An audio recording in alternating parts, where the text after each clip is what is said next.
This is a year of the guitar number 120, and today I'm working on Estudio number 8 by Fernando Sor, and that's number 8 in the Segovia edition. It's actually Opus 31, number 16.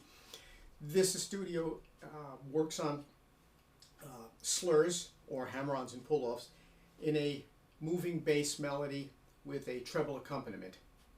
And so let's take a look at that and see how we do that. And I do some different fingerings from Segovia on this one, a few spots. So we begin with pull off there, and then a hammer on,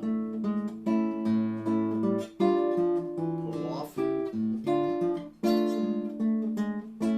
off,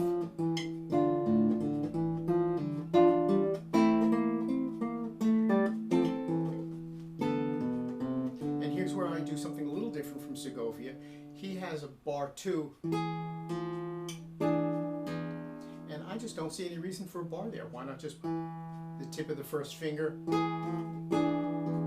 Then I use a bar on the 5th fret. Segovia has the 4th finger and 3rd finger on the 5th fret, but then in order to get that A, you lose the C on the 3rd string. So I prefer a bar there, and then I can put the A on the 4th string, and then back to the beginning.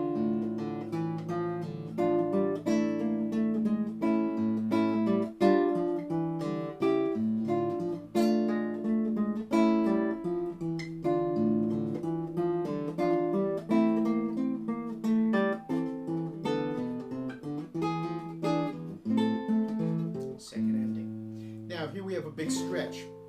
The trick to that big stretch is the thumb placement. My thumb is more or less behind the 3rd fret, which allows me to stretch in 2 directions. It does take practice. It's not something that comes right away. And the good part of that, of course, is that it doesn't last long. You can relieve it by simply picking up that first finger.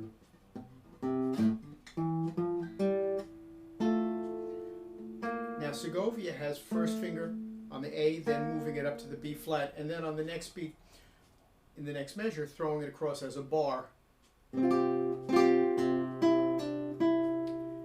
I put the bar in just a little before that. I actually put the bar in after the A,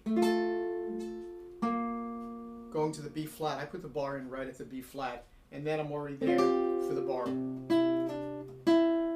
3rd finger on the E, and then while holding it, begin to move and get the bar on for the next part. For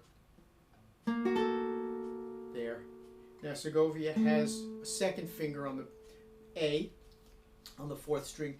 I find that a little tricky because then it has to jump not only from the 4th to the 1st string, but also from the 7th fret to the 6th fret.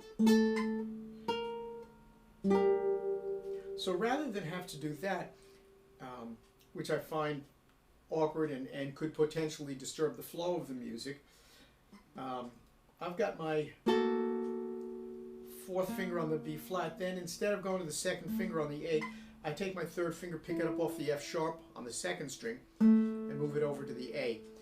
And even though it still involves one finger jumping across strings, it's only jumping from the 2nd to the 4th rather than from the 4th to the 1st, and it's staying in the same fret, and it's in an inner voice where it's not quite as exposed. So that spot then, 3rd finger, and then here again, something a little different. I do 3rd finger on the B flat rather than trying to stretch there to the B flat on the 3rd string.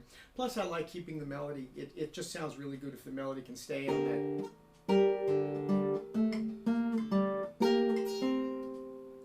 Right? That's my own preference. And then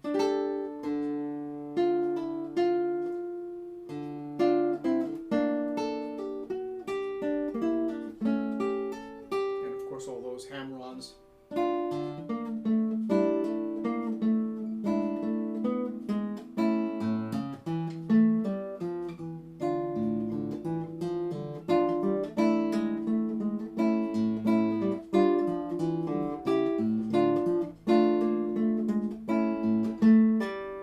There, Segovia's fingering, 3rd finger on the C sharp, 2nd finger on the A. then after the bass note, first finger, and then pulling the first finger off to the open G. I just leave my second finger on the A and pull it off. Half bar there, covering up to the fourth string.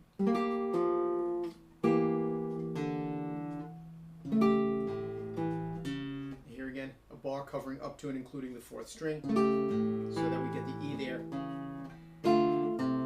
Awkward switch there, right, from the F A with the D, and then having to get the second finger, fourth finger, first finger on the B flat, and there's no substitute, then just woodshed that spot.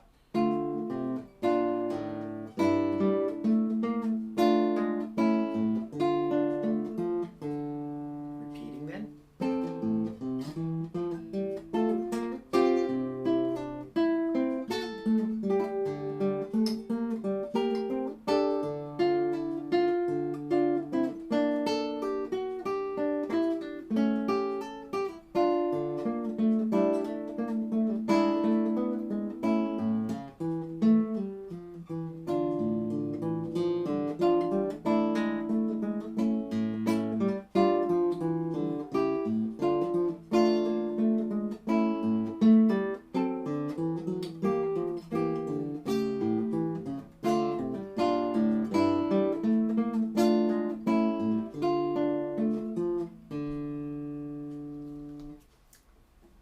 So, studio number 8.